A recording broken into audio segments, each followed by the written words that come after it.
وبشير رحمته ونذير نعمته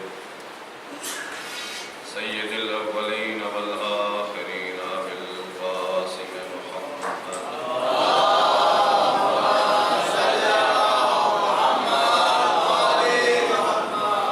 وعلى أهل بيته الطيبين الطاهرين المعصومين المظلومين الذين من والاهم فقد والى الله ومن عاداهم فقد عاد الله ومن أحبهم فقد أحب الله ومن أبغضهم فقد أبغض الله ولعنة الله على أعدائهم أعداء الله إلى يوم لقاء الله. أما بعد فقد قال الله سبحانه وتعالى وقوله الحق.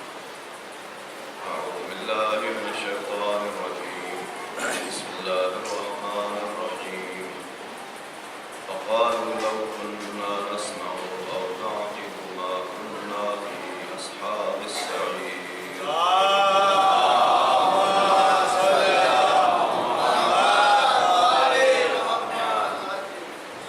اگر آپ حضرات کو زحمت نہ ہو تو تھوڑا سا سمٹ کر آگے آ جائیے تاکہ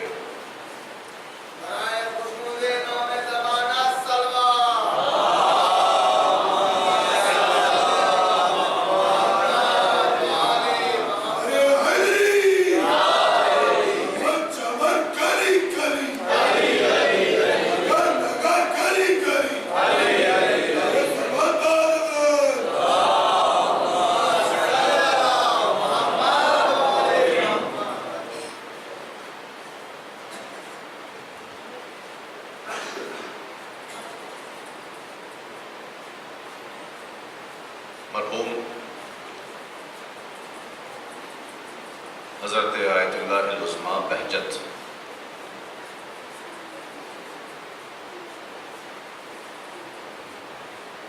کا یہ فرمان تھا، فرمایا تھا، یہ آپ لوگوں کے لیے ہے جو مجلس میں پہلے اور آگے تشریف لاتے ہیں، یہ ہدیہ ان لوگوں کے لیے جو بعد میں آئیں گے نکل گیا ان کے ہاتھ سے۔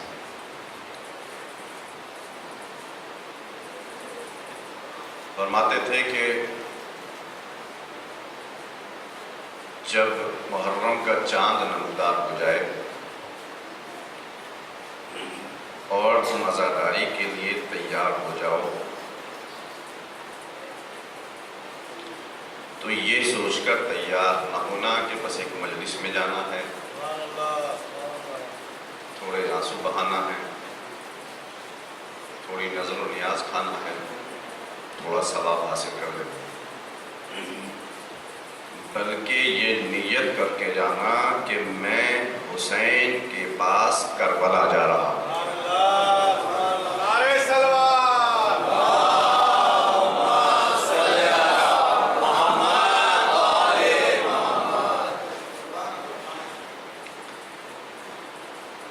اور اگر انسان یہ سوچ کر جائے گا، مجلس میں آئے گا،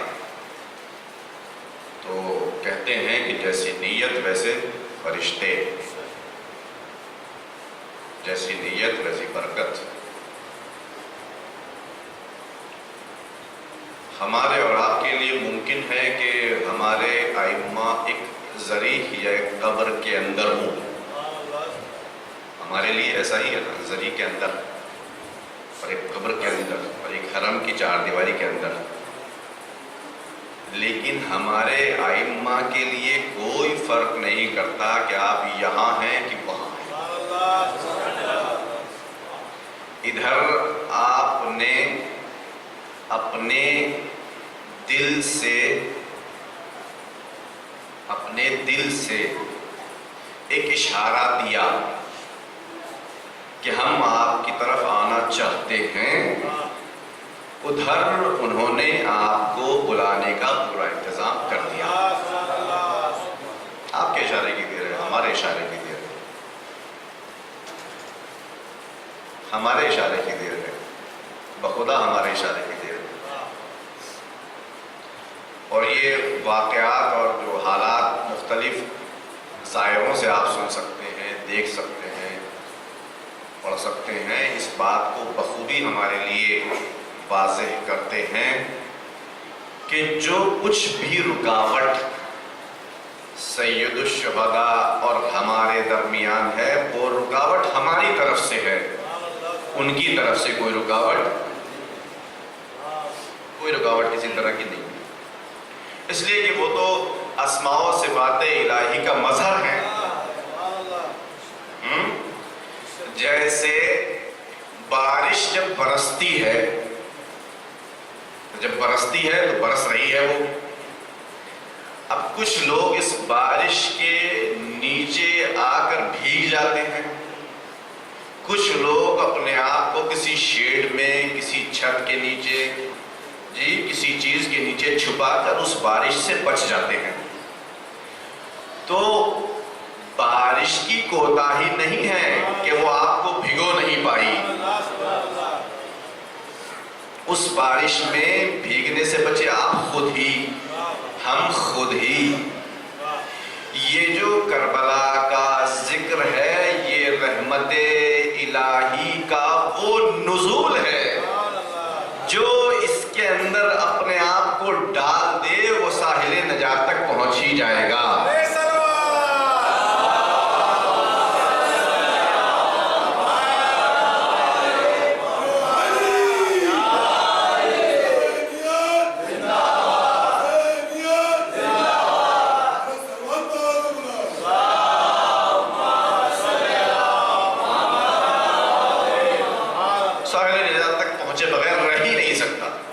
ہو ہی نہیں سکتا۔ اب ہو سکتا ہے میرے یہاں جوان بھائی یہ سوچ رہے ہو کہ نجات کیا چیز، بہرحال یہ اپنے آپ میں ایک مستقل گفتگو ہے، لیکن میرے موضوع سے بھی چونکہ تھوڑا سا ٹچ کر رہا ہے اس لیے میں اس کو یہاں مختصر طور پر آپ کے سامنے عرض کر رہا ہوں۔ ہو سکتا ہے میرے یہ چھوٹے بچے اور یہ جوان بھائی یہ سوچ نجات کیا چیز ہے، کس چیز کو کہیں گے نجات کیا ہے، یہ کامیابی کیا چیز ہے، یہ مولانا لوگ جو کہتے ہیں نجات کیا ہے، یہ نجات ہم بیمار ہیں، بیماری سے ٹھیک ہو گئے تو نجات مل گئی ہمیں۔ خدا نہ خواستہ کسی اپنی معیشتی مشکل میں گرفتار ہیں، وہ مشکل ہماری برطرف ہو گئی، نجات پا گئے۔ خدا نہ خواستہ کسی کو پولیس کا اریسٹ کر لیا، جیل میں پہنچ گیا، جیل سے نکل کے آ گیا، نجات پا گئے۔ گھر میں، خاندان میں، آس پڑوس میں کوئی کشمکش چل رہی تھی، وہ کسی طریقے سے برطرف ہو گئی، نجات پا گیا۔ یہ سب نجات کے مختصر چھوٹے نمونے ہیں، لیکن یہ تو ہے ہی اپنی جگہ پر، مگر اصلی نجات وہ ہے کہ جہاں پہنچ کر انسان کو کسی بھی چیز کا کوئی ذرہ برابر غم نہ رہے۔ جی بیمار ہو گئے تھے، ٹھیک ہو گئے، نجات مل گئی، لیکن کیا 100% گارنٹی لے سکتے ہیں کہ پھر بیمار نہیں ہوں گے؟ ہماری معیشت بیٹھ گئی تھی، سہارا لگا دیا گیا، اٹھ گئی، چلنے لگی، کیا گارنٹی ہے کہ معیشت دوبارہ سے نہیں بیٹھے گی؟ جی کوئی جی ایس ٹی آ کے دوبارہ سے اس میں سیندھ لگا دے اور پھر وہ کوئی گارنٹی تو نہیں ہے۔ ہمیں مثال کے طور پر خواہ کمبر ہے، ہم میں سے کسی کو پولیس نے اریسٹ کر لیا تھا، بعد میں پتہ چلا 2 دن کے بعد کہ یہ ڈاؤٹ تھا، صرف کچھ کیا نہیں تھا، اریسٹ کر لیا تھا، لے گیا، مگر نام تو لکھا گیا وہاں پر، نام تو لکھا گیا نا وہاں۔ اگلی بار 1-2 سال کے بعد پھر ڈاؤٹ ہوا، پھر پکڑ لیا، اب کوئی گارنٹی تو نہیں کہ نہ پکڑے جائیں۔ جی تو نجات جو یہاں ملتی بھی ہے وہ ٹیمپریری نجات ہوتی ہے، مختصر وقت کے لیے، مختصر وقفے کے لیے، تھوڑے دنوں کے لیے۔ اور اب یہ ہمارے ذہنوں کی شاید کا قصور ہے یا کوتاہی ہے کہ فکر ہماری وہاں تک نہیں پہنچ پاتی۔ ان چھوٹی چھوٹی مشکلات سے جب ہم ابھر آتے ہیں تو راحت کی سانس لیتے ہیں کہ الحمدللہ الحمدللہ ہمیں نجات مل گئی اور ہم کامیاب ہو گئے۔ اے کاش ہمارا ذہن اس طرف متوجہ ہو جائے کہ جس جگہ سے نجات دلانے کے لیے سید الشہداء نے نہضت کربلا کو برپا کیا ہے، اس نجات کی طرف ہم متوجہ ہو جائیں۔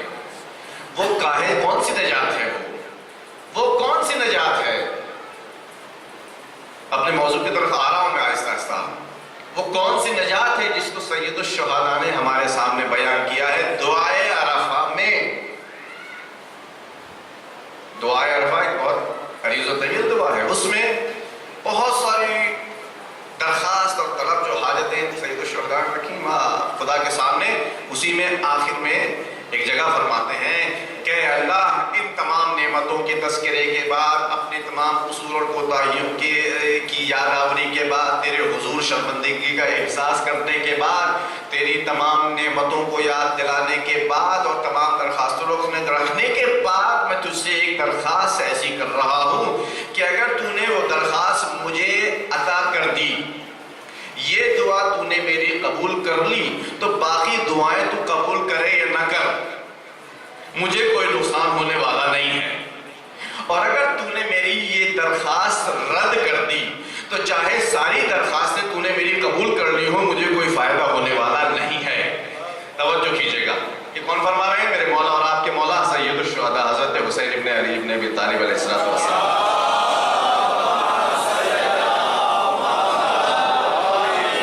دعائے عرفہ میں فرما رہے ہیں کہ اگر تو نے میری درخواست قبول کر لی تو چاہے دنیا بھر کی تمام حاجتیں تو نے میری رد کر دی، کوئی فرق نہیں پڑنے والا۔ لیکن اگر یہ والی حاجت تو نے رد کر دی کہ یہ قبول نہیں ہے، تو چاہے پوری دنیا بھر کی حاجتیں جو لسٹ میں نے گنائی تھی وہ تو نے سب کو اوکے کر دیا، قبول کر دیا، تو نے پاس کر دیا، اس سے مجھے کوئی فائدہ ہونے والا نہیں ہے۔ کون سی حاجت ہے وہ؟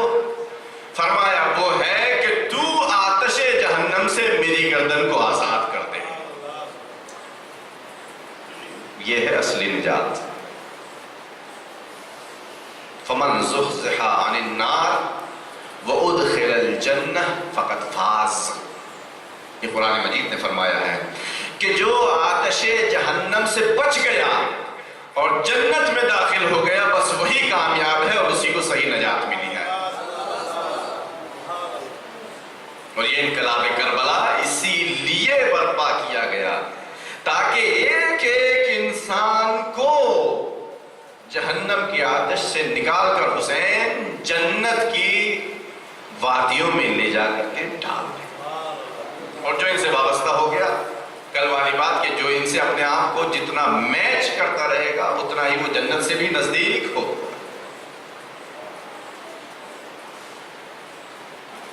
لہذا اس مجلس عزا کو، ان عزاداریوں کو، اس نوحہ کو، ان گریہ و ماتم کو، ان نظر و نیاز کو، اس فرش عزا کو،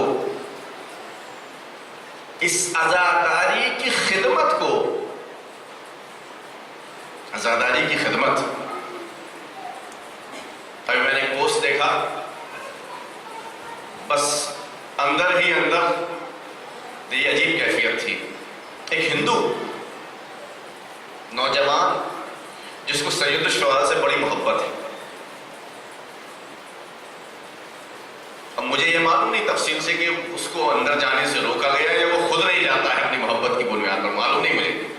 امام باڑے کے باہر آ کر بیٹھ جاتا ہے، محرم آتے ہی سیاہ لباس تن کر لیتا ہے، امام باڑے کے باہر آ کے بیٹھ جاتا ہے، جتنے عزادار آتے ہیں سب کی جوتیوں اور چپلوں کو لے کر وہاں سجا کر سنوار کر وہیں بیٹھا رہتا ہے۔ اور یہی خدمت عزاداری کے میرے مولا سید الساجدین حضرت زین العابدین کیا کرتے تھے۔ یہی خدمت، شاید اس کو معلوم بھی نہ ہو، مگر بہرحال آٹومیٹکلی اس کا جو یہ کام ہے وہ میچ کر رہا ہے ایک امام کی سیرت سے۔ یہ بہت اہم ہے کہ ہماری زندگی کا کون سا پہلو ہمارے امام کی کس پہلو سے میچ کر رہا ہو۔ یہی تقاضے ہیں انقلاب کربلا کے، جو کرنے کی کوشش کر رہا ہوں۔ تو سورہ ملک کی جو آیت میں نے آپ کے سامنے پیش کی، سورہ ملک کی 10ویں آیت، جس میں خالق کائنات نے تمام اپنی نعمتوں کو گنانے کے بعد ان جہنمیوں کے سامنے کہا، فرمایا کہ بھائی تمہارے سامنے ہم نے اپنے پیغامات بھیجے، انبیاء کو بھیجا، رسولوں کو بھیجا، تمہاری ہدایتوں کو ہم نے اپنی ذمہ داری سمجھتے ہوئے پورا انتظام کیا، تمہیں سننے کے لائق بنایا، سمجھنے کے لائق بنایا، پھر بھی تم جہنمی ہو گئے۔ اتنا اہتمام کیا پھر بھی جہنمی ہو گئے۔ تو وہ کہتے ہیں کہ لو کنا نسمع ونعقل ما کنا فی اصحاب السعیر، اے کاش ہم سننے والے ہوتے اور سمجھنے والے ہوتے تو ہم جہنمی نہ ہوتے۔ اگر ہم سننے والے اور سمجھنے والے ہوتے تو جہنمی نہ ہوتے۔ اس کا ایک چھوٹا سا اشارہ یہ ہے، جہنم والوں کے اس قول کا چھوٹا سا اشارہ یہ ہے کہ اگر انسان صحیح طور پر سن لے اور صحیح طور پر سمجھ لے تو پھر وہ کبھی جہنمی نہیں ہو سکتا۔ اللہ نے یہ جو دو انسٹرومنٹس دیے ہیں انسان کو، ایک سننے کا جو دیا ہے وسیلہ اور ایک سمجھنے کے لیے جو یہ عقل جیسا وسیلہ دیا ہے، یہ بہترین وسیلے ہیں جہنم سے بچنے کے لیے، اور جہنم سے انسان بچا نہیں کہ ادھر جنت میں داخل۔ ہمارا سوال یہ تھا کہ آخر ہر انسان کو اللہ نے، تقریباً ہر انسان کو اللہ نے سننے اور سمجھنے کی صلاحیت دی ہے، پھر یہ کیوں کہہ رہے ہیں کہ کاش ہم سن لیتے اور سمجھ لیتے تو ہم جہنم میں نہ جاتے؟ کیوں کہہ رہے ہیں ایسا؟ کیا انہوں نے سنا نہیں تھا؟ کیا انہوں نے سمجھا نہیں تھا؟ یقیناً انہوں نے ایک اسٹیج تک سنا بھی تھا اور ایک اسٹیج تک سمجھا بھی تھا۔ ایسا نہیں ہے کہ یہ بالکل ہی پہلے تھے، ایسا نہیں ہے کہ بالکل ہی دیوانے اور مجنون تھے کہ کچھ سمجھ میں ہی نہیں آتا تھا۔ ایک اسٹیج تک انہوں نے سنا بھی تھا اور سمجھا بھی تھا۔ اگر یہ بالکل ہی پہلے ہوتے، اگر یہ بالکل ہی نہ سمجھے ہوتے تو خدا کے سامنے یہ نہ کہتے کہ اے کاش ہم سن لیتے، اے کاش ہم سمجھ لیتے، وہاں یہ کہتے کہ اللہ ہمیں نہ کچھ سنائی دیتا تھا نہ سمجھ میں آتا تھا۔ جی ماں یہ کہتے کہ ہمیں کان سے کچھ سنائی نہیں دیا، نہ ہمیں ہماری آنکھوں سے کچھ سمجھائی دیا، سمجھ میں آیا، لہٰذا ہم جہنم میں چلے آئے۔ لیکن یہ کہہ رہے ہیں کہ ہم اے کاش سن لیتے اور اے کاش سمجھ لیتے تو جہنمی نہ ہوتے۔ انہی جہنمیوں کی بات سے یہ بات واضح ہو جاتی ہے کہ سننا اور سمجھنا ہی ہمیں نجات دلانے کا بہترین ذریعہ ہے۔ اب آپ سن تو رہے ہیں نا، ہم بھی سن رہے ہیں، آپ بھی سن رہے ہیں۔ اب سننے کے بعد مرحلہ ہے سمجھنے کا۔ اے کاش ہمیں بھی سمجھ میں آ جائے، اے کاش آپ کو بھی سمجھ میں آ جائے، اے کاش ہر اس انسان کو سمجھ میں آ جائے جس تک یہ بات پہنچ رہی ہے کہ ہر سننا سننا نہیں ہے، ہر سمجھنا سمجھنا نہیں ہے۔ سننا وہی سننا کہلاتا ہے کہ جو نجات دلانے کے لائق ہو، سمجھ وہی سمجھ ہے جو سمجھ نجات دلانے کے لائق ہو، ورنہ وہی پہلے دن والی مثال آپ کو یاد دلاؤں چھوٹے سے بچے کی، کہ جو بات سنتا تو ہے مگر سن کے انسنا کر دیتا ہے۔ فائدہ کیا اس کا؟ کوئی فائدہ نہیں۔ لہٰذا جب کافروں سے اور مشرکین سے پوچھا گیا وہاں جہنم کے اندر، تو وہ اسی بات کا تذکرہ کرتے ہیں کہ ہوتا کیوں ہے۔ توجہ کیجیے گا کہ انسان کے پاس کان ہے، سماعت ہے، اس کو آواز آ رہی ہے، اس کے کان میں آواز آنے کے بعد وہ اس کو اس حد تک سمجھ بھی رہا ہے کہ کیا کہا جا رہا ہے، پھر بھی وہ اس بات کو اگنور کر رہا ہے۔ کیوں ہوتا ہے ایسا؟ اور اگر ایسا نہ ہوتا تو ظاہر ہے کہ اکثر لوگ جہنم کی طرف رواں دواں ہوتے، سبھی کو سنائی دیتا، سبھی کو سمجھ آتا۔ ہوتا کیوں ہے؟ قرآن مجید نے اس کا راز فاش کیا ہے کہ یہ ہوتا کیوں ہے۔ ایسا کیوں ہوتا ہے کہ انسان سنتا بھی ہے اور کسی حد تک سمجھتا بھی ہے، مگر پھر بھی وہ یہی کہلانے کے لائق ہے کہ یہ بہرا بھی ہے اور گونگا بھی ہے۔ ایسا کیوں ہوتا ہے؟ ایک آیت ہے قرآن مجید کی، اس کو مختلف انداز میں قرآن مجید نے پیش کیا ہمارے سامنے. فرمایا ان تحسبوا ان اکثرهم یسمعون او یعقلون، کیا تم یہ گمان کرتے ہو کہ یہ اکثر ان میں سے سنتے بھی ہیں اور سمجھتے بھی ہیں؟ کیا تم یہ گمان کرتے ہو؟ ارے بھائی، پیغمبر ایڑی چوٹی کا زور لگائے ہوئے ہیں تمام مشرکین عرب کو مومن بنانے کے لیے، صبح و شام دعوت دے رہے ہیں، اور وہاں قرآن مجید کہہ رہا ہے کہ کیا تم یہ سوچتے ہو، کیا تم یہ گمان کرتے ہو کہ یہ سننے والے بھی اور سمجھنے والے بھی ہیں؟ پھر فرمایا انہم الا کالانعام، تم یہ گمان نہ کرنا کہ یہ اکثر ان میں سے اکثر سنتے بھی ہیں اور سمجھتے ہیں، بلکہ یہ لوگ تو چوپائے جیسے ہیں. کیسے ہیں؟ چوپائے جیسے. ابھی بات بہت واضح شاید نہ ہوئی ہو کہ چوپائے جیسے تو کیا ہوا؟ چوپائے بھی بہرحال سنتا ہے جی، اور کسی حد تک سمجھتا بھی ہے، اشاروں کو سمجھ لیتا ہے، کنایوں کو سمجھ لیتا ہے. آدمی اس کو جب اپنی زبان سے کچھ کہتا ہے بلا تک سمجھ لیتا ہے، اپنے مطلب بھر کی بات اس کو سمجھ میں آ جاتی ہے. تو یہ انہم الا کالانعام. ایک دوسری آیت جو اسی سے ملتی جلتی ہے، دیکھیے وہ جب آپ کے سامنے پیش کروں گا تو یہ بھی انشاءاللہ واضح ہو جائے گی، اور پھر اپنے اصلی مقصد تک. فرمایا کہ والذین کفروا یأکلون ویتمتعون کالانعام، یہ جو کفر کرنے والے ہیں، یہ جو کافرین ہیں، یہ کھاتے ہیں. مومن بھی کھاتے ہیں، سلمان بھی کھاتے ہیں، انبیاء اور اولیاء بھی کھاتے ہیں، یہاں تک تو کوئی میٹر ہی نہیں ہے، کوئی پرابلم نہیں ہے، کھاتے ہیں.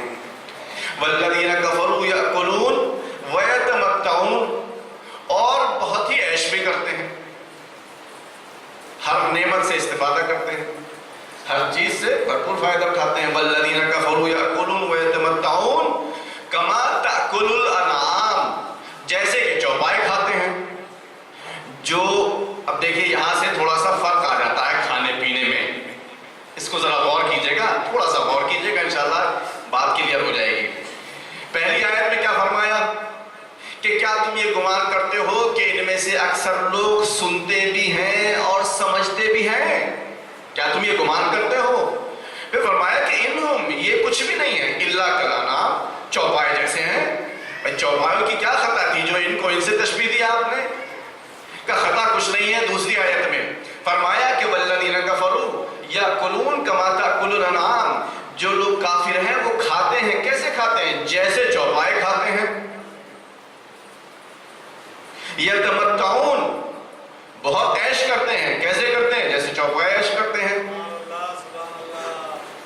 والنار مثوی لہم، در حالی کے آتش جہنم ان کا ٹھکانہ ہے. یہ آیت آپ کے سامنے کلیئر ہو گئی جی.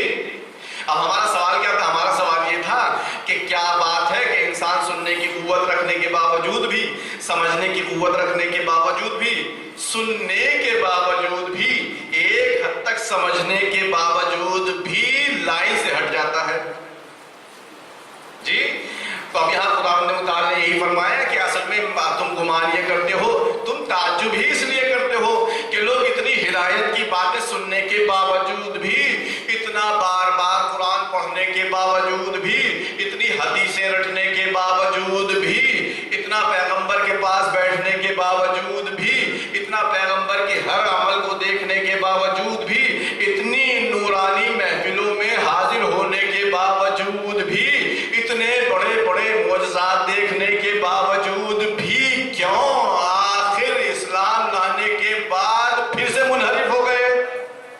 تعجب ہی تو کرتے ہو نا کہ یہ ہوا کیا ہے آخر. انہوں نے اپنی آنکھوں سے زیارت کی. آج ایک مسلمان گنبد خضرا کی زیارت کر لے، پوری زندگی اپنی سعادت محسوس کرتا ہے کہ مجھے حضرت کی گنبد خضرا کی زیارت نصیب ہوئی.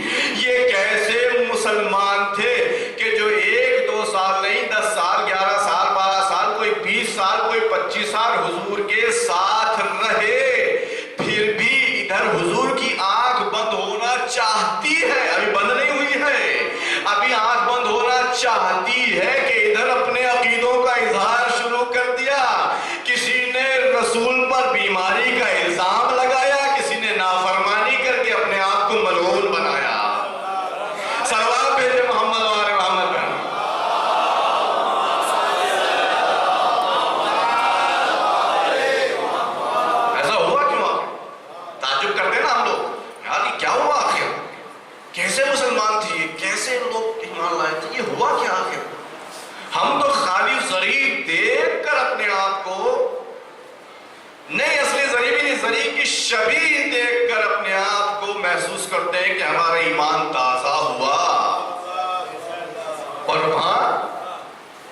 اتنے سال خود اس نورانی پیکر کے ساتھ اٹھتے بیٹھتے، اور آخر میں کیا ہو گیا؟ یہی راز ہے۔ تم یہ سوچتے ہو کہ ان میں سے اکثر لوگ سنتے بھی ہیں اور سمجھتے بھی ہیں، جبکہ یہ کیا ہے؟ انہم الا کالانعام، یہ چوپائے جیسے ہیں۔ چوپائے کی خصوصیت کیا ہے؟ والذین کفروا یاکلون ویتمتعون کما تاکل الانعام، جو لوگ کافر ہیں وہ کھاتے پیتے بھی ہیں، عیش و نوش بھی کرتے ہیں، بالکل ویسے ہی جیسے چوپائے۔ والنار مثوی لہم، جبکہ آتش جہنم ان کا ٹھکانہ ہے۔ اب میں یہاں آپ سے سوال کروں اور منزل کو آگے بڑھاؤں، کیا اب یہاں تو الحمدللہ ہندوستان میں تو اس بات کو کہنے کے لیے کوئی پریشانی ہے نہیں، اس لیے کہ کثیر المذاہب اور کثیر الملت ہمارا ملک ہے الحمدللہ، یہاں ہر مذہب اور ہر فرقے کے لوگ موجود ہیں۔ یہاں آپ بس یہاں سے نکلیے اور ہر رنگ اور ہر ڈھنگ اور ہر زبان اور ہر کلچر کے لوگ سے آپ ملاقات کر سکتے ہیں جی۔ اتفاق سے آپ کا تو یہ امام باڑہ بھی ایسی جگہ ہے کہ یہاں سے ماشاءاللہ دنوں رات آنے جانے والے لوگ، ہر رنگ ڈھنگ کے لوگ آتے ہیں۔ تو یہاں یہ بات کہنے میں تو کوئی ذرہ برابر بھی۔ کیا آپ نے کبھی دیکھا ہے کہ جیسے ہم لوگ کھاتے ہیں دوسرے لوگ بھی ویسے ہی کھاتے ہیں، یا نہیں کچھ الگ ڈھنگ سے کھاتے ہیں؟ کبھی آپ نے ملاحظہ کیا اس بات پر؟ کھانے کی جو کیفیت ہے، جو طریقہ ہے ہم لوگوں کا، جو ہم اپنے آپ کو مومن کہتے ہیں، جو اپنے آپ کو مسلمان کہتے ہیں، ہمارے کھانے کا طریقہ، اور جن کو ہم غیر مسلم کہتے ہیں، یا ہم کسی کو کافر کہتے ہیں یا کسی کو مشرک کہتے ہیں، ان کے کھانے کے طریقے میں کچھ فرق ہے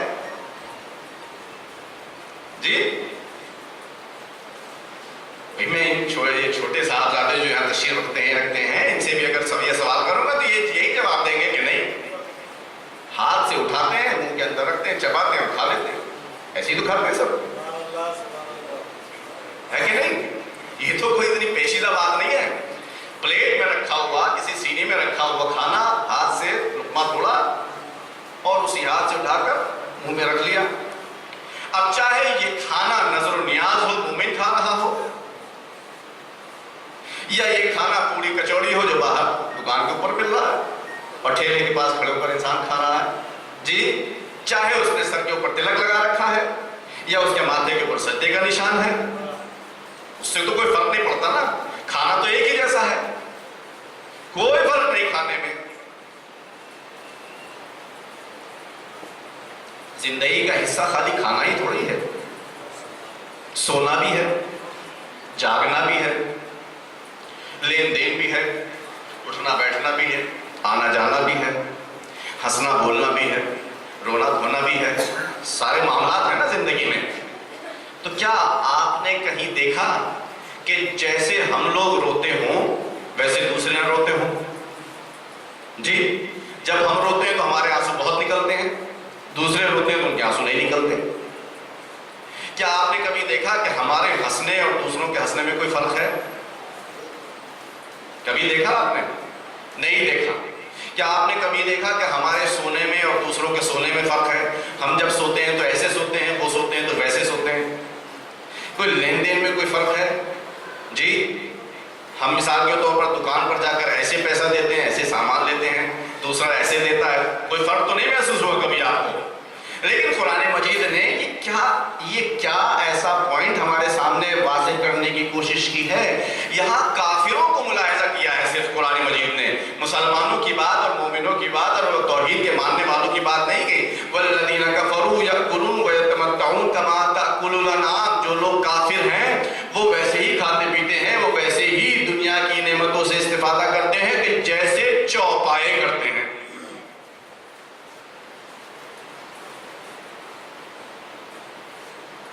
یہ چونکہ پوائنٹ ہے کہ بات ہے، اس لیے میں یہاں اتنا رکا ہوا ہوں، آپ سب سمجھ جائیں۔ کیا ہے آخر بات کہ جس کو بیس بنا کر اتنا بڑا فیصلہ وہاں کیا جا رہا ہے جہنم میں، کہ وہ جہنم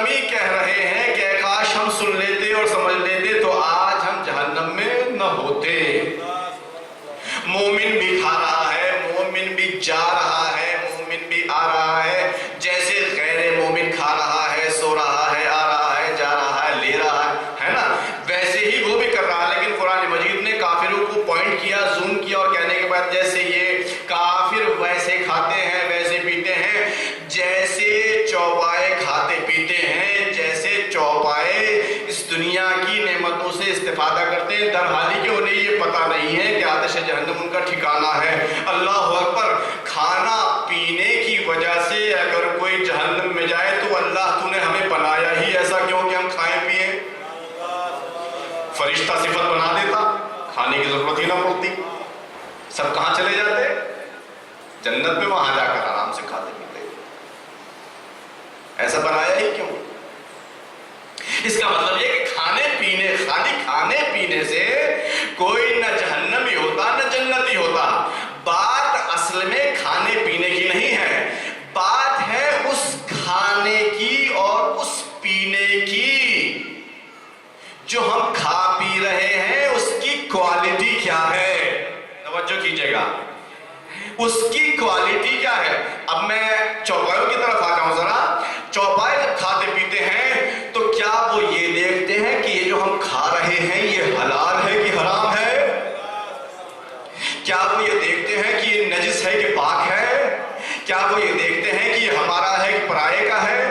وہ کچھ دیکھتے ہی نہیں دیکھتے۔ ان کا دل چاہا، انہوں نے کھا لیا، اب ان کو اس سے کوئی مطلب نہیں ہے، اپنا ہے کہ پرایا ہے، حلال ہے کہ حرام ہے، نجس ہے کہ پاک ہے۔ اب بات تھوڑی سی شاید کلیئر ہو گئی ہو۔ والذین کفروا یاکلون ویتمتعون کما تاکل الانعام، جو کافر ہیں وہ ویسے ہی کھاتے ہیں کہ جیسے چوپائے کھاتے ہیں، یعنی کھانے کی کوالٹی کو کافر یہ نہیں دیکھتے کہ وہ نجس ہے کہ پاک ہے، حلال ہے کہ حرام ہے، اپنا ہے کہ پرایا ہے۔ انہوں نے تو دیکھا کہ یہاں پر یہ مال ہمیں اچھا لگ رہا ہے، کھا لینا چاہیے، بس بڑھ کر کھا لیا۔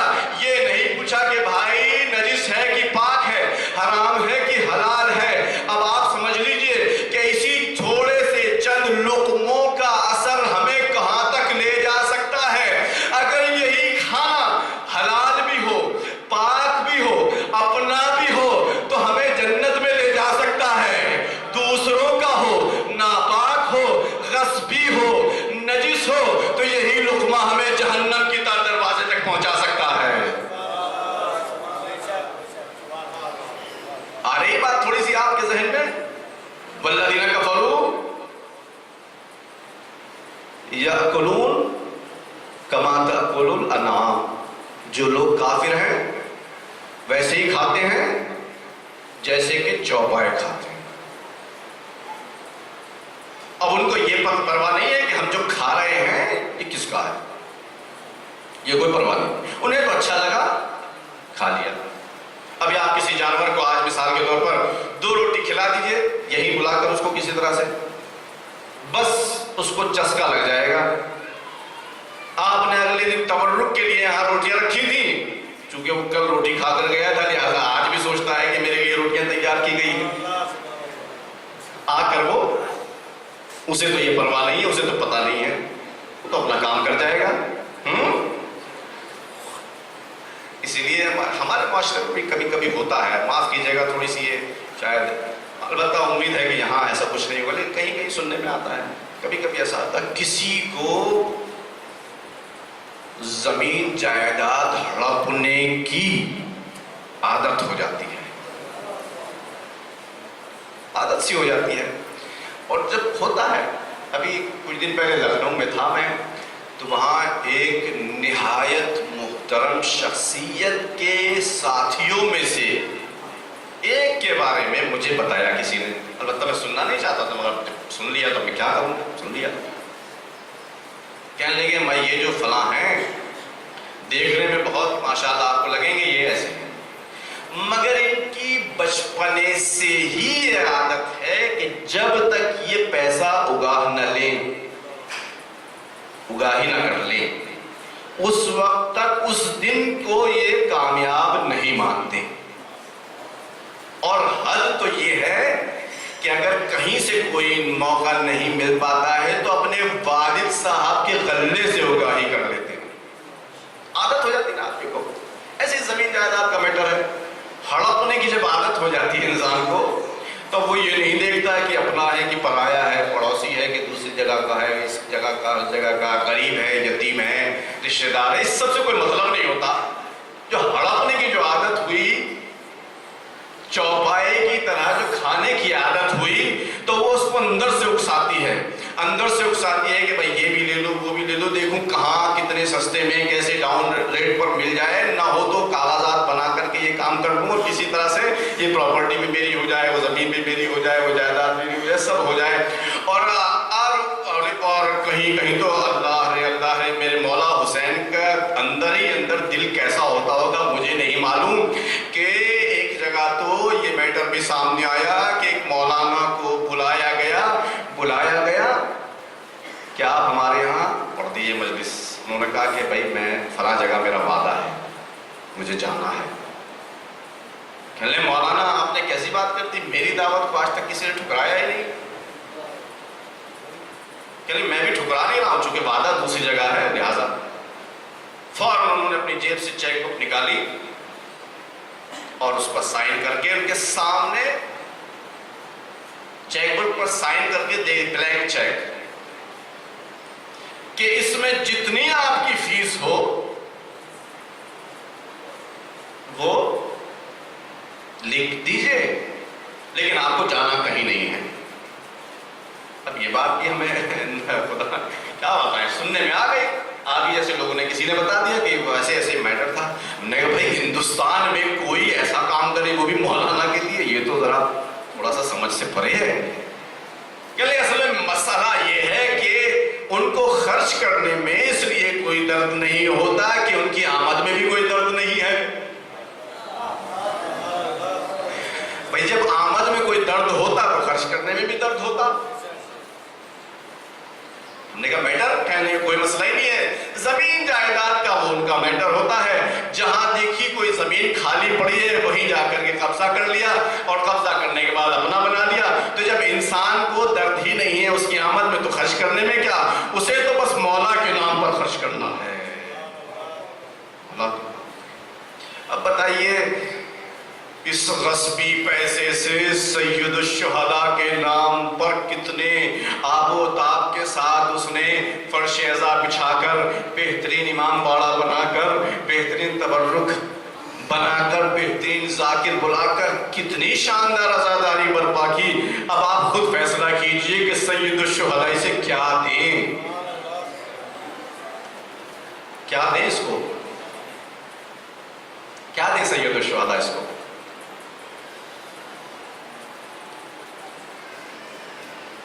میں بتاؤں کیا دیں، کربلا سے یہ ڈیش کرتے ہوئے تھوڑی سی بات چونکہ خشک سی ہو رہی ہے، لیکن اس نقطے کو میں کمپلیٹ کر کے آگے بڑھ جاؤں۔ ایک انسان ہے کربلا میں مولا کے ساتھ ساتھ چلا رہا ہے، وہی میں نے عرض کیا، کل بھی عرض کیا تھا کہ محبت حسین سے اس کو بہت ہے اور اسی وجہ سے وہ ساتھ ساتھ چلا رہا ہے، مگر ہے دور ہی کہ کہیں مولا اپنے ساتھ نہ لگا دے مجھے۔ محبت پوری ہے مگر وہ جو دوسری محبت ہے اس کو پیچھے رکھے ہوئے ہے۔ بالکل ایسے ہے کہ اس محبت نے اس کے دل و دماغ کے اوپر لگام رکھی ہوئی ہے، لگام کسے ہوئے ہے کہ اب آگے مت بڑھ جانا، ورنہ سید الشہداء کے ساتھ شہید ہونے کا خطرہ ہے، آگے مت چلے جانا۔ محبت تو ہے، جانا چاہتا مگر ہے۔ مولا نے بہت سارے جو اپنے جان نثار ہیں ان کو دعوت دی ہے باقاعدہ، ان کے پاس تشریف لے گئے ہیں، ان کے سامنے اپنا مقصد رکھا ہے، اپنا ہدف رکھا ہے، اور ان کو بتایا ہے کہ ہم کس لیے جا رہے ہیں، ہمارا مقصد کیا ہے، یہ بچے لے جا رہے ہیں، یہ ساری باتیں بتائی ہیں، جو ہمارے ساتھ آئے گا اس کا نتیجہ کیا ہوگا، اس کا رزلٹ کیا ہوگا، وہ سب کچھ بتایا، کلیئر کیا۔ ایسے ہی اس انسان کے پاس بھی مولا پہنچے، دیکھا پاس میں خیمہ لگا ہوا ہے، پوچھا کس کا ہے، فلاں کا ہے، تشریف لے گئے خود مولا۔ اور تشریف لے جانے کے بعد اس کے سامنے بھی اس نے بڑا احترام کیا، ظاہر ہے کہ اس کا سید سرور و سالار اس کے خیمے میں آ جائے تو اس سے بڑی خوش قسمتی کیا ہے۔ مولا کا اس نے نہایت احترام کیا، فرزند رسول تشریف لائیے، تشریف رکھیے، اور ساری بات مولا نے اس سے اپنی گفتگو کی، ڈسکس کیا اور اس کے سامنے اپنا مقصد بیان کر دیا کہ جو ہمارے ساتھ آئے گا وہ کامیاب ہو جائے گا، جو ہمارے ساتھ آ جائے گا وہ سرپر ہو جائے گا، جو ہمارے ساتھ آ جائے گا وہ سارے قصے اس کے سامنے پڑھ دیے۔ اب اس کو بات اس نے سن بھی لی اور سمجھ بھی لی، لیکن جو لگام اس کے سمجھ کے اوپر لگی ہوئی تھی وہ تھوڑی سی اور کس لی اس نے خود ہی. کیا کہتا ہے؟ مولا مجھے آپ سے بہت محبت ہے، سوتے جاگتے میں آپ ہی کا تذکرہ کرتا ہوں، میں ہرگز نہیں چاہتا کہ آپ کو کسی مشکل میں دیکھوں، میں ہرگز نہیں چاہتا کہ آپ کے اوپر کوئی مشکل آن پڑے، لیکن کیا کروں کہ میں اس دنیا سے بھی نہیں جانا چاہتا. جانا تو ہے، یہی چاہت ہے جو آدمی کے لیے مشکل کھڑی ہے. کس چیز کو آدمی چاہتا ہے؟ جی کل پرسوں بھی میں نے آپ کے سامنے یہی بات رکھی تھی نا کہ ائمہ انبیاء کا اختیار ہر بے جان چیز پر بھی ہے، ہماری اعضاء و جوارح پر بھی ہے، نہیں ہے تو کاہے پر؟ ہماری اسی چاہت پر. یہی سے لاک کر دیا گیا. اب مولا اگر ان کو پورا اختیار ہوتا یہاں تو فوراً اس لاک کو توڑ کر کے اور اس کا دل نکال کر اپنے ساتھ لے جاتے. ہو جاتا کہ نہیں ہو جاتا ایسا؟ لیکن سید الشہداء نے کام نہیں کیا. اور نہ صرف اپنے دوستوں کے ساتھ، جب دشمنوں کا سلسلہ جڑے گا تو وہاں بھی آپ کے سامنے میں یہ بات رکھوں گا کہ سید الشہداء نے بالکل فیس ٹو فیس جا کر اپنے دشمنوں کو کیسے سمجھانے کی کوشش کی ہے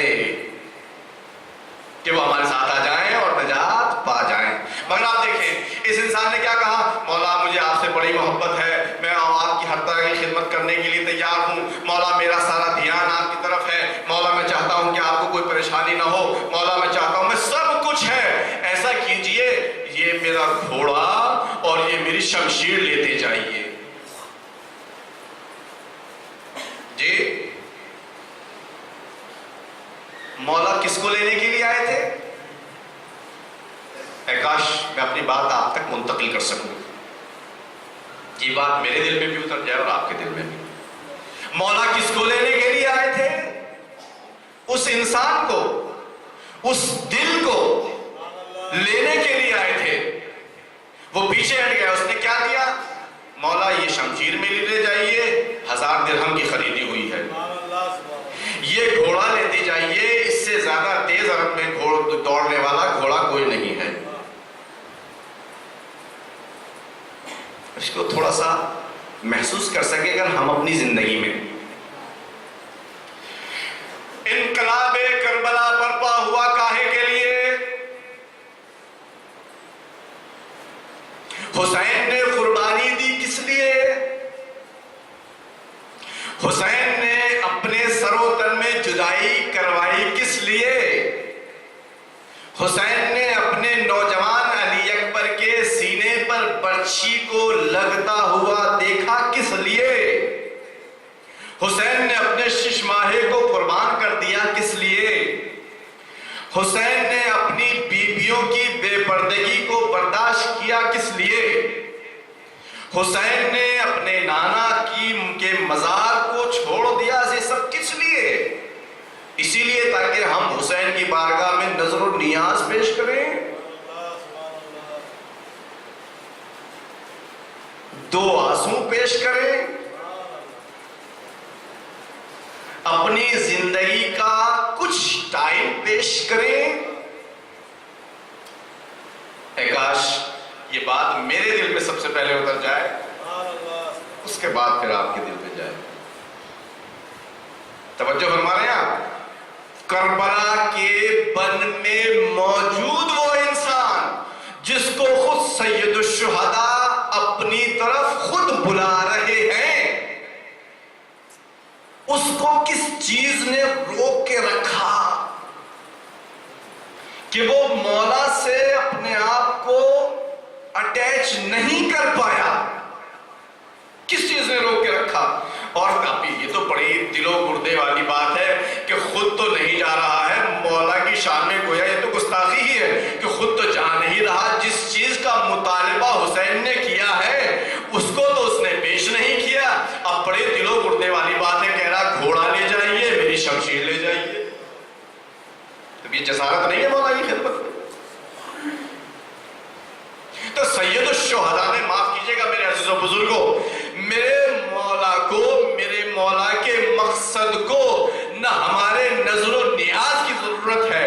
نہ ہمارے دو آنسوؤں کی ضرورت ہے، نہ ہمارے فرش عزا کی ضرورت ہے، نہ ہمارے امام باڑوں کی ضرورت ہے، ہماری عمر کی ضرورت، کسی چیز کی ضرورت نہیں ہے۔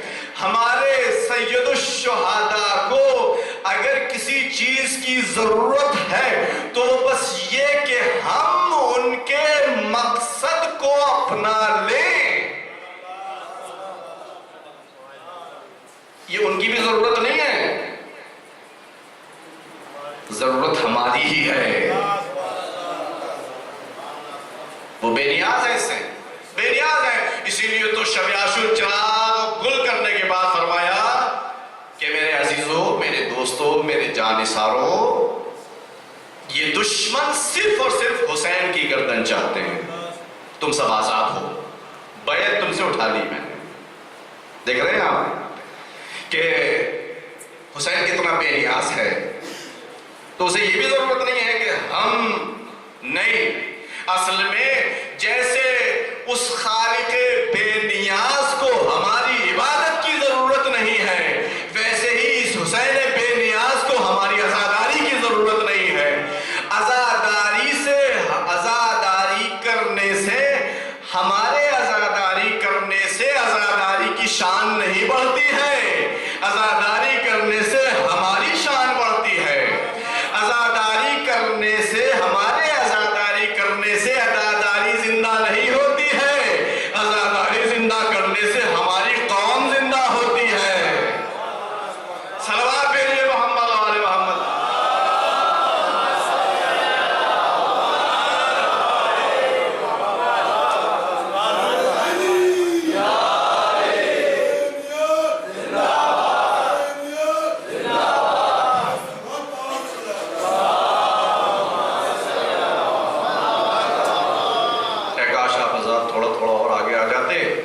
تو جو دو چار باتیں میری باقی بچی ہوئی ہیں آج کی، وہ میں اور آپ کے سامنے بیان کر دیتا۔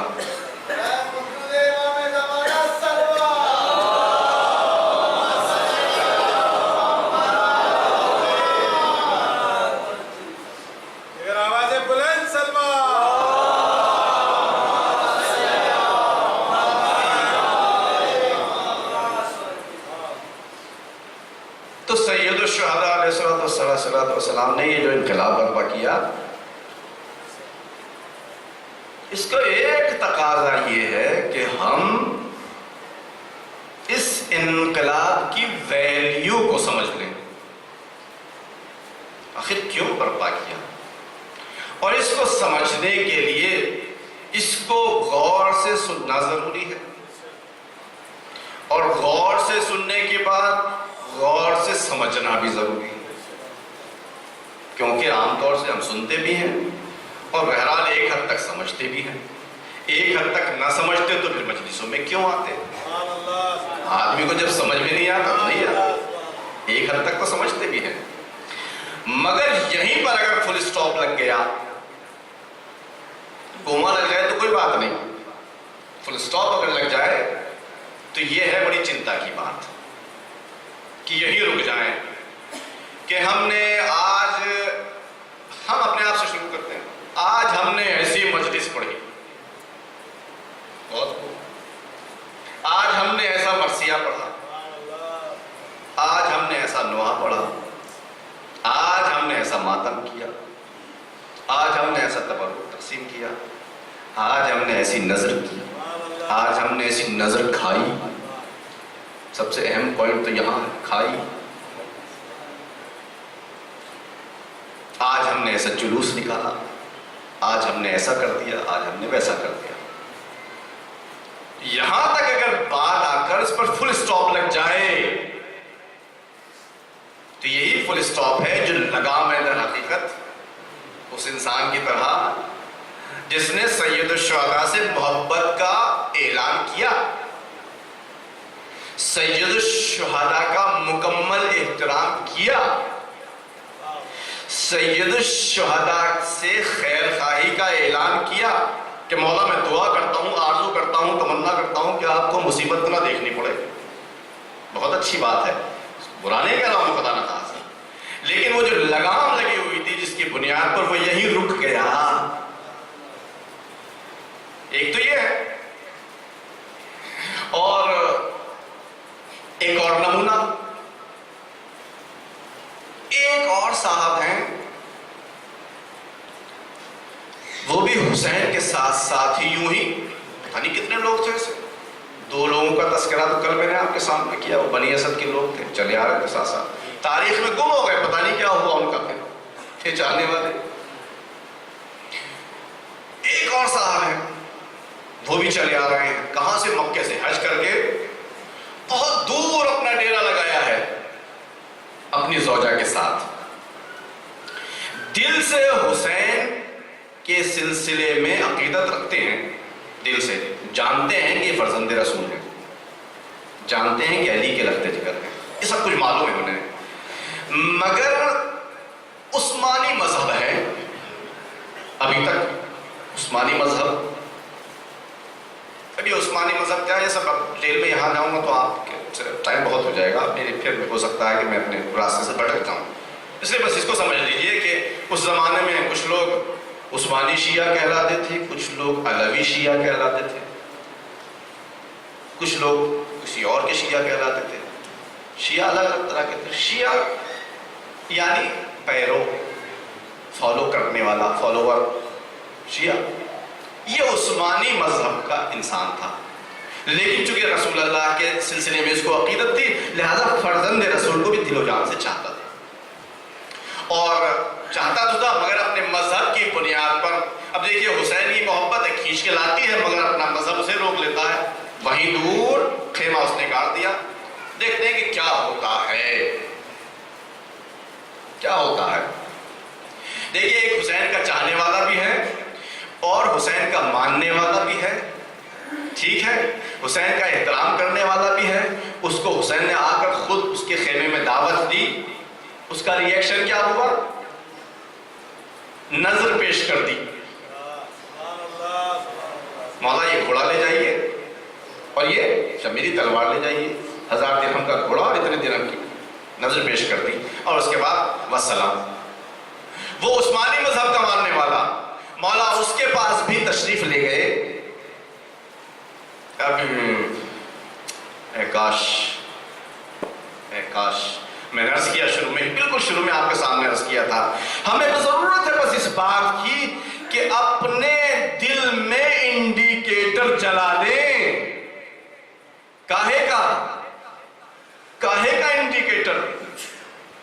اس بات کا انڈیکیٹر کہ مولا ہم آپ کی نصرت کے لیے ہمتن آمادہ ہیں، پھر یہ حسین کا کرم ہے کہ وہ خود آپ کو اپنے پاس لے جائے۔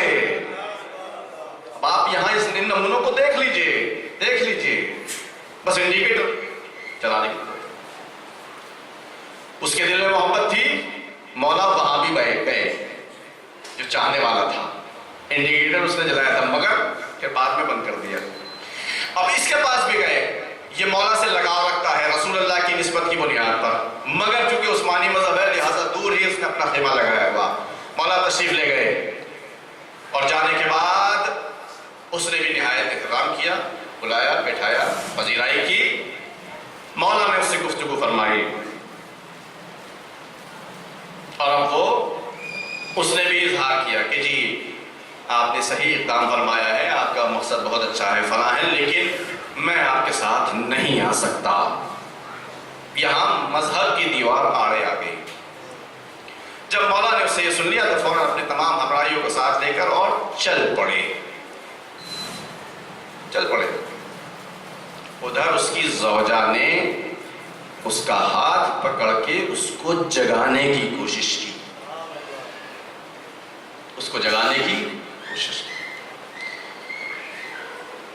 کہ تمہیں ہو کیا گیا ہے؟ جنت کو اپنے پیروں سے ٹھوکر مار رہے ہو؟ کون خوش قسمت ہے ایسا کہ جس کے دروازے پر جنت آئی ہو اور وہ اپنے مذہب کو تکیہ بنا کر اس کو اپنے پیروں سے ہی اپنے گھر سے، اے کاش ایسی زوجائیں سب کو مل جائیں، ایسی زوجائیں سب کو مل جائیں۔ کیا بات ہے، کہا تمہیں حسین جو نواسے رسول ہیں وہ بلا رہے، دیکھو جانا تو ہے ہی، جانا تو ہے ہی، لیکن آج حسین نے تمہیں ایسی بلا، غرض یہ کہ وہ بندے خدا بیدار ہو گیا اور اب اس نے وہیں سے فوراً فرزند رسول کو آواز دی، اے فرزند رسول، جیسا کہ آپ نے حکم دیا ہے ہم دام درہم قدم آپ کے ساتھ۔ دو نمونے میں نے آپ کے سامنے پیش کر دیے، ایک وہ انسان جو محبت کے لحاظ سے بھی سید الشہداء کا ماننے والا ہے، اپنے مذہب کے لحاظ سے بھی سید الشہداء کا چاہنے والا ہے، مگر اس کے اوپر اپنے ہی ارادے کی لگام ایسی لگی ہوئی ہے کہ وہ نظر و نیاز تک جو ساتھ ہے اس سے آگے حسین کا ساتھ نہیں دینا چاہتا۔ اور ایک وہ انسان ہے کہ جس کو عقیدت بھی ہے حسین سے، محبت بھی ہے حسین سے، حسین کا احترام بھی کرتا ہے، دوسرا مذہب بھی رکھتا ہے، مگر چونکہ اس کو بیداری حاصل ہو گئی، اب اس نے اپنے ارادے کی لگام کو سید الشہداء کے ہاتھ میں تھما دیا، تو جو آج تک عثمانی شیعہ تھا اب حسین کے ساتھ آ کر علوی شیعہ بن کر نجات پا گیا۔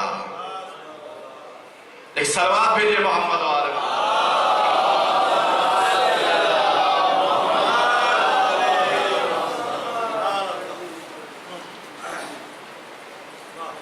جب جہنمیوں سے پوچھا گیا کہ تم جہنم میں کیوں گئے تو انہوں نے یہی جواب دیا کہ اے کاش ہم سن لیتے اور سمجھ لیتے تو جہنم میں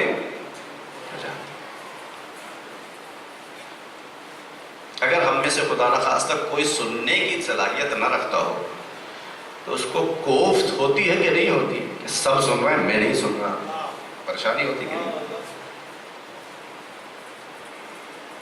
سنتا تو ہے مگر سمجھنے کی صلاحیت، جب اس کو سمجھنے کی صلاحیت نہیں تو اسے کوفت بھی نہیں ہوگی، مگر دوسروں کو کوفت ہوگی کہ یہ کیسا ہے، اچھا خاصا ہے، مگر بیچارے میں سمجھنے کی صلاحیت جی اتنی بہترین صلاحیت اللہ نے ہم سبھی کو عنایت کی ہے۔ اب اگر اس سے ہم صحیح طور پر نہ سنیں، صحیح طور پر نہ سمجھیں تو گویا ایسا ہی کر دیا جیسے کہ ہمارے پاس یہ صلاحیت ہے ہی نہیں۔ میرے عزیز اور میرے بزرگوں، کربلا کا یہ پیغام ہمارے اور آپ کے نام کہ صحیح سے سنو بھی اور صحیح سے سمجھو بھی۔ جب صحیح سے سن لوگے اور جب صحیح سے سمجھ لوگے تو پھر تم کسی بھی زبان کے بولنے والے ہو، تمہارا رنگ کیسا بھی ہو، تمہارا قبیلہ کوئی بھی ہو، تمہارا ملک کوئی بھی ہو، تمہارا لائف اسٹائل کچھ بھی ہو، جب صحیح سے سن لوگے، جب صحیح سے سمجھ لوگے تو سید الشہداء کے ساتھ خود بخود ایسے میچ کرنے لگو گے کہ جہاں حسین جائے گا وہیں تم بھی جاؤ گے۔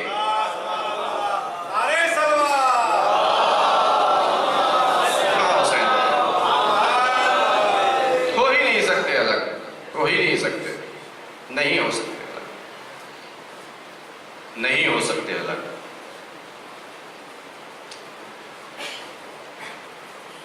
کربلا میں چند حملے ہوئے ہیں خیام حسینی کی طرف، اس ایک بڑے حملے میں جو پہلا حملہ ہوا اس میں اچھے خاصے لوگ شہید ہو گئے، پہلے ہی حملے میں تیروں کی بارش ہوئی تو اچھے خاصے لوگ شہید ہو گئے۔ لوگوں کی رفت و آمد بڑھی، ایک ایک کر کے بھی جانے لگے لوگ،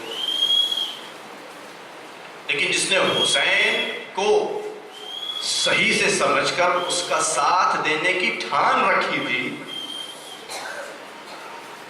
اس نے اس ہنگامی حالات میں باوجود اس کے کہ حسین نے 2 بار اس کو گویا آزاد کیا، ایک بار تو سبھی کو آزاد کیا شب عاشور کہ سب لوگ آزاد ہو، مگر پھر سے آزادی ملنے کے باوجود بھی اس نے حسین کا ساتھ نہیں چھوڑا۔ کہ کیوں ہے؟ اس لیے کہ اس نے صحیح سے سمجھ لیا ہے کہ نجات اگر ہے تو یہی ہے اس کے علاوہ کہیں نجات؟ سب جانے لگے یہ بالکل کالی پوست والا انسان جس کا بدن میں بدبو بھی ہے، جس کی زبان بھی عربی نہیں ہے، جو خطہ عرب کا رہنے والا بھی نہیں ہے، جو ایک زمانے تک غلام رہا ہے، غلاموں کا غلام رہا ہے۔ کون ہے؟ جون۔ کس کا غلام؟ ابو ذر کا غلام۔ ابو ذر کی شہادت کے بعد مولا کی خدمت میں، اپنے زمانے کے امام کی خدمت میں رہے، باوجود اس کے کہ وہاں آزاد کر دیا گیا تھا، پھر بھی مولا کے قدموں میں۔ کربلا میں آ کر پھر بیعت اٹھا لی گئی، آزاد کر دیا گیا، پھر بھی حسین کے قدموں میں۔ آپ سب کو جاتا ہوا دیکھ کر اس بندے خدا کے دل میں بھی جوش شہادت پورے ولولے کے ساتھ اٹھا، اور اس نے حسین کی خدمت میں حاضری دے کر عرض در سے ادب جوڑ کر عرض کیا، فرزند رسول، کیا آپ بھی مجھے اس لائق پاتے ہیں کہ میں آپ کی بارگاہ میں شہادت کی شکا شرف سے فیضیاب ہو سکوں؟ یہ بہت اہم ہے۔ کل میں نے اس معجزے کے ذہن میں آپ سے عرض کیا تھا کہ جو انسان جتنا زیادہ اپنے آپ کو چھوٹا اور حقیر سمجھ کے اس بارگاہ حسینی میں، بارگاہ مولا میں آتا ہے، اتنا ہی بڑا انعام پاتا ہے، اتنا ہی زیادہ سرخرو ہوتا ہے۔ اب اس کالے اور بدبو بدن والے انسان کو اپنی حقارت کا اتنا احساس ہے کہ یہ اپنے آپ کو حسین کے قدموں کے اوپر گرا کر کہتا ہے، التماس کرتا ہے کہ سید الشہداء، اے میرے مولا مجھے بھی مرنے کی اجازت دے دیجیے۔ قدموں پر گرا دیا، قدموں پر گرا دیا۔ مولا نے ایک مرتبہ جون کو اپنے کلیجے سے لگا لیا، یہ بات تم کیا کہتے ہو جون؟ ارے جون، تم نے تمام مصیبتوں میں، تمام آسائشوں میں ساتھ دیا ہے، دیکھو تم نے یہاں تک ہمارا بخوبی ساتھ دیا ہے، تم ہمیشہ ہمارے خیر خواہ رہے ہو، تم نے ہماری ہمیشہ بھلائی طلب کی ہے، لیکن اب چونکہ بہت مصیبت کے کا زمانہ آ گیا ہے، آل محمد پر مسائب ٹوٹ پڑ رہے ہیں، تو ہم یہ نہیں چاہتے کہ جون تم ہماری طرح مصیبتوں میں گرفتار ہو، جاؤ ہم تمہیں ایک بار پھر آزاد کرتے ہیں۔ اللہ اکبر! اگر کوئی انسان دنیا میں باقی رہنا چاہتا تو اس فرصت سے استفادہ کرتے ہوئے وہاں سے نکل جاتا، مگر جون نے چونکہ خوب سمجھ لیا ہے کہ یہ وہ نقطہ ہے، یہ وہ مرحلہ ہے، یہ وہ سیڑھی ہے کہ اگر اس سیڑھی پر چڑھ گیا تو تا حشر جیسے حسین کا نام زندہ رہے گا، جون کا بھی نام زندہ رہے گا۔ لہٰذا جون نے اپنے آپ کو سید الشہداء کی قدموں کی خاک بنا کر سید الشہداء سے اذن وغا لے لیا، اور لیزو اذن وغا کیسے لیا؟ فرمایا مولا کیا آپ میرے بدن کی بدبو کی بنیاد پر یہ نہیں چاہتے کہ میرا بدبو خون آپ کے خون میں مل جائے؟ اللہ اکبر! اپنے نفس اور اپنی کوتاہی کو سید الشہداء کی بارگاہ میں اس نے دھیان رکھا، اور وہاں آنے کے بعد ایسے التجا کی، اب سید الشہداء کا کرم ہے کہ ان کو کیسے نوازیں۔ ایک مرتبہ جون کو پھر گلے سے لگایا کہ جون تم نے یہ کیا بات کر دی، جاؤ خدا حافظ، اجازت مل گئی۔ جون غلام ہیں اور بوڑھے بھی ہیں، بوڑھے غلام ہیں، جا کر وہاں رجز پڑھا، گھوڑے کے اوپر خوب اچھی جنگ کی، مگر دشمنوں نے چاروں طرف سے گھیر کر جون کے اوپر کاری ضرب لگائی۔ اب جون میدان میں گر گئے، اور گرنے کے بعد اپنے آقا کو آواز دے دی، مولا میری طرف سے آخری سلام قبول کر لیجئے۔ ارے سید الشہداء نے اس آواز کو سن کر خیام سے کسی اور کو جون کی مدد کے لیے نہیں بھیجا، بنفس نفیس دوڑ کر جون کے سہارے پہنچے۔ حسین، آپ جیسے اپنے نوجوان بیٹے کے لیے پہنچے، آپ جیسے اپنے بھائی عباس کے لیے پہنچے، آپ جیسے اپنے بھانجوں کے لیے پہنچے، آپ جیسے اپنے بھتیجے کے لیے پہنچے، سید الشہداء آواز دے کہ ہمارے کرم کے نیچے جو بھی آ جائے سب برابر ہوا کرتا ہے. اب کوئی فرق نہیں پڑتا کہ کون غلام تمہیں دکھائی دیتا ہے, کون تمہیں ہمارا بیٹا دکھائی دیتا ہے. اللہ اکبر. جون زخم کھا کر وہاں ایڑیاں رگڑ رہے ہیں. سید الشہداء ان کے سرانے پہنچے, جون کے سر کو اپنے زانوں کے اوپر رکھ دیا. رکھنے کے بعد جون کو ہلایا. جون نے اپنی آنکھیں کھولی, سید الشہداء کو اپنے کنارے پایا. اپنے کانپتے ہوئے ہاتھوں کو بلند کر دیا.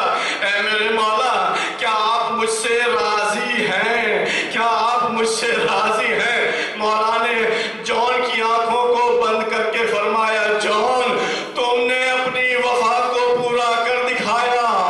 اور وہیں پر جون کی روح پرواز کر گئی. حسین نے ہاتھوں کو اٹھا کر خدا سے دعا فرمائی, اے اللہ جون کے بدن کو خوشبو کر دے, جون کی روح کو نورانی کر دے. اب کربلا کا واقعہ یہیں پر عصر عاشور ختم ہوا. بعد میں لوگوں نے دیکھا کہ ایک خاص بدن ایسا ہے جس سے خوشبو بھی آتی ہے, جس سے نور بھی پھوٹتا ہے. اللہ اکبر. یہ بدن کس کا ہے؟ اس جون کا ہے جس نے اپنی تمام دنیا کو حسین کے قدموں میں نثار کر کے بتایا, جو حسین سے اپنے آپ کو میچ کرتا ہے. سید الشہداء اس کو ایسے ہی نام. انا للہ و انا الیہ راجعون. اتن بقضائہ و تسلیما لامرہ. ماتم حسین.